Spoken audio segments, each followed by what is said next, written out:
ظاہری بات ہے وہ مسلسل ایکٹیو ہوتے ہیں، اور خاص کر عمران خان کے معاملے پہ جس طریقے سے اپوزیشن انہوں نے 2-3-4 دنوں میں ایک پریشر انہوں نے بلڈ کیا ہے۔ پاکستان تحریک انصاف کے اندر شدید اختلافات ہیں، میں آپ کو بار بار یہ بات کہہ رہا ہوں۔ پاکستان تحریک انصاف کی جو لیڈرشپ ہے یہ بڑی نکمی نکٹھو قسم کی ہے، اور میرے ذرا یہ بتاتے ہیں کہ یہ جماعت کے جو لوگ ہیں یہ محمود خان اچکزے اور علامہ راجہ ناصر عباس صاحب جو ہیں ان کے ارد گھیرا تنگ کرنے کی بھی کوشش کرتے ہیں، اور جب بھی کوئی ایسی چیز آتی ہے کوشش کرتے ہیں سوشل میڈیا کے تھرو کہ ان پر حملے بھی کیے جاتے ہیں۔ لیکن محمود خان اچکزے جو ہے یا علامہ راجہ ناصر عباس صاحب جو ہیں ان کو ڈائریکٹ عمران خان نے جو ہے چنا ہے، اور اگر ان سے تو کچھ ہو نہیں رہا ہے، آپس میں یہ لڑ رہے ہیں۔ اب معاملہ یہ ہے کہ ایک طرف تو خبر یہ آ رہی کہ عمران خان کی بیرسٹر سیف کے ساتھ ملاقات ہونے جا رہی ہے۔ اب اس سارے معاملے میں آپ کو پتا ہے کہ اسٹیبلشمنٹ بھی راستہ ڈھونڈ رہی ہے۔ آپ نے دیکھا کہ کشمیر میں کیسے انہوں نے پاکستان تحریک انصاف کو راہ دی کہ بھائی صاحب آپ الیکشن کے لیے ان کا بلہ اور وہ ساری چیزیں جو ہے دوبارہ ان کا نشان ان کو واپس دے دیا گیا۔ اس کی وجہ یہ تھی کہ ایکشن کمیٹی کے ساتھ جن کو پاکستانی حکومت نے کالعدم قرار دیا، کشمیر کی حکومت نے، ان کے ساتھ تحریک انصاف کے جو وہاں لیڈرشپ تھی وہ بیٹھی تھی، اور ان کو خوف تھا کہ اگر تحریک انصاف اور ایکشن کمیٹی ایک ہو جائیں تو یہ معاملہ بڑا خطرناک ہو جائے گا، ویسے بھی کشمیر میں حالات بڑے خراب ہیں۔ اب بیرسٹر سیف کے ساتھ تحریک انصاف بھی اس بات پہ راضی دکھائی دے رہی کہ ہماری تو ملاقاتیں نہیں کریں، لیکن ہمیں پتہ چلے کہ عمران خان کس حالت میں۔ ان کی بہن علیمہ خان صاحبہ کہتی کہ بشرا بیگم عمران خان کی کنڈیشن ٹھیک نہیں ہے، ان کو 22 گھنٹے قید تنہائی میں رکھا کہ ان کو ٹارچر کیا جا رہا ہے۔ محمود خان اچکزے کہتے ہیں کہ عمران خان کے علاج کے معالجے کے حوالے سے انہوں نے بات کی کہ رویے پر ان کڑی تنقید کی ہے۔ وہ کہتے ہیں کہ عمران خان کسی مخصوص اسپتال یا ڈاکٹر سے علاج چاہتے ہیں تو اس میں کیا قباحت ہے؟ ایک قیدی کی صحت اور علاج کو انا کا مسئلہ کیوں بنا رکھا ہے؟ پی ٹی آئی کے اس مطالبے کی حمایت میں کرتا ہوں کہ خان صاحب کو ان کی پسند کے اسپتال منتقل کیا جائے۔ صدر ہوتے ہوئے زرداری سی ایم ایچ میں علاج کروانے سے انہوں نے انکار کیا۔ اس وقت کے army chief general Qamar Javed Bajwa Bilawal Bhutto کے اصرار کے باوجود زرداری اپنی ضد پر قائم رہے۔ زرداری کا موقف تھا کہ وہ اپنے نجی ڈاکٹر اور اپنے ہسپتال میں علاج کریں، تو پھر اس کا علاج کروایا گیا، آپ کو یاد ہوگا زرداری صاحب۔ وہ کہتے ہیں کہ ایک طرف تو یہ معاملہ ہے، دوسرے محمود خان اچکزے کہتے ہیں کہ بھائی صاحب ایک بندے سے آپ کو کیا مسئلہ ہے، آپ کیا انا آپ نے بنائی ہے؟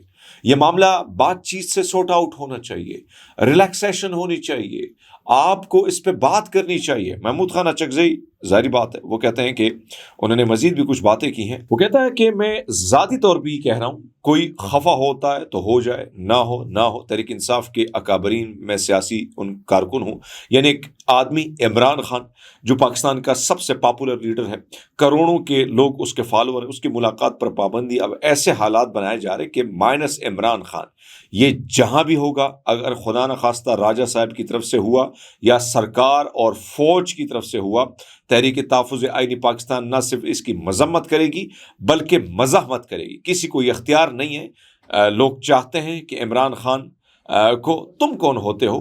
اب یہ جو پیٹریاٹ بنا کے کیا آپ کو نتیجہ نکلا؟ یعنی پیپلز پارٹی میں اپنے پیپلز پارٹی پیٹریاٹ بنائی تھی، مسلم لیگ میں اپنے 14-15 گروپس بنائے تھے، کیا ہوا؟ آج وہ کہاں ہیں، آپ کہاں کھڑے ہیں؟ آج وہ پیپلز پارٹی بھی اپنی جگہ قائم ہے، نون لیگ بھی اپنی جگہ قائم ہے۔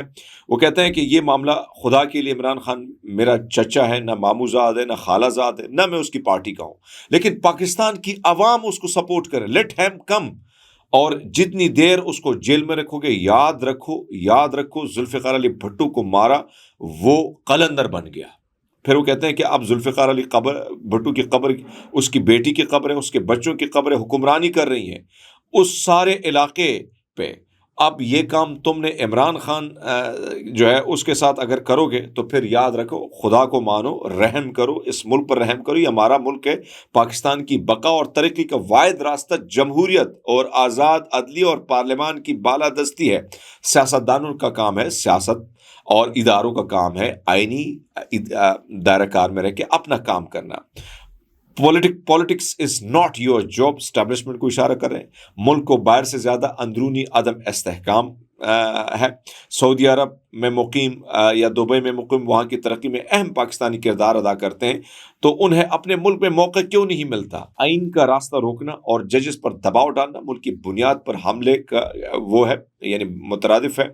محمود خان اچکزے نے عمران خان کے معالجے کے حوالے سے وہی باتیں کی جو بھائی صاحب وہ بار بار کہہ رہے ہیں، اور وہ کہتے ہیں کہ بھائی صاحب اگر مجھ پہ کوئی پی ٹی آئی والا تنقید کرتا ہے اور یا مائنس عمران خان ہوتا ہے تو ہم اس کی کڑی تنقید کریں گے اور مزاحمت کریں گے۔ دوستو اس وقت اگر میں پوری دنیا میں بات کروں، دنیا میں تقریباً میرے پاس جو اعداد و شمار آ رہے ہیں وہ آپ کو پتہ ہے کہ دنیا میں مارکیٹس کو اگر آپ دیکھیں، اس وقت پیٹرولیم مصنوعات عالمی مارکیٹ میں خام تیل کی جو قیمت ہے وہ $72 فی بیرل تک آ گئی ہے، مگر بدقسمتی سے بد نصیب پاکستانی عوام کو ریلیف نہیں مل رہا۔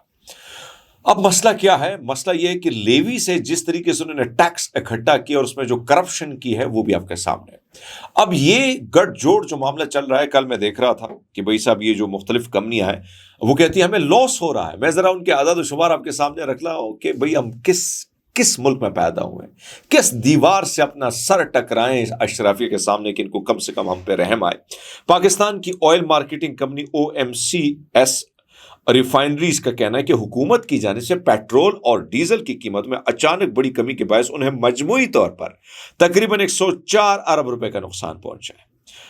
وہ پھر کہتے ہیں کہ یہ جس طریقے سے ریٹ کم ہوئے، تخمینہ شدہ جو ہے پاکستان اسٹیٹ آئل وہ کہتا ہے کہ 50 ارب روپے انہوں نے بتایا ہے، پاک عرب ریفائنری جو ہے 25 ارب بتا رہی ہے دوگر، لیکن اب ان کے کوئی تصدیق شدہ ان کے پاس کوئی اعداد و شمار نہیں۔ اب ان سے پوچھے بندہ کہ بھائی صاحب کل پیٹرولیم مصنوعات کے حوالے سے اوگرا نے ایک سمری بھیجی 42 یا 40 روپے کم کرنے کی، کچھ ٹائم تک میں دیکھ رہا تھا سوشل میڈیا پہ گردش بھی کر لوگ خوش بھی تھے کہ چلو 40 روپے کا ریلیف مل جائے گا، 20 روپے کا مل جائے گا، لیکن حکومت نے کیا کیا؟ عوام کے ساتھ وہی دھوکہ کیا جو عموماً وہ کرتی چلی آ رہی ہے۔ اب آپ دیکھیں اس وقت عالمی مارکیٹ میں تیل کی قیمت جنگ سے پہلے کی قیمت سے بھی کم ہو چکی ہے، تو پھر تو یہ معاملہ 240 تک آنا چاہیے، چلو 260 تک لے آؤ، 270 تک لے آؤ، لیکن انہوں نے کیا کیا؟ اب میں آپ کے سامنے رکھ رہا ہوں، ڈیزل اور پیٹرولیم مصنوعات کی لیوی میں مزید اضافہ کر دیا گیا ہے۔ ذرائع پیٹرولیم ڈویژن کے مطابق ڈیزل پر لیوی 6.57 پیسے فی لیٹر بڑھا دی گئی ہے، جس کے بعد ڈیزل پر لیوی بڑھا کر 79 روپے 54 پیسے فی لیٹر ہو گئی ہے۔ پیٹرول پر لیوی 39 پیسے فی لیٹر اضافہ کیا گیا، جس سے پیٹرول پر لیوی بڑھ کر 66 روپے 64 پیسے لیٹر بڑھ گئی ہے۔ اس کے علاوہ مٹی کا تیل جو غریب لوگ استعمال کرتے ہیں، خدا کا خوف کریں یار، اس لوگوں پر رحم کریں یار۔ آپ کو تھوڑی بہت رحم نہیں ہے، تھوڑی بہت شرم تو آتی نہیں ہے؟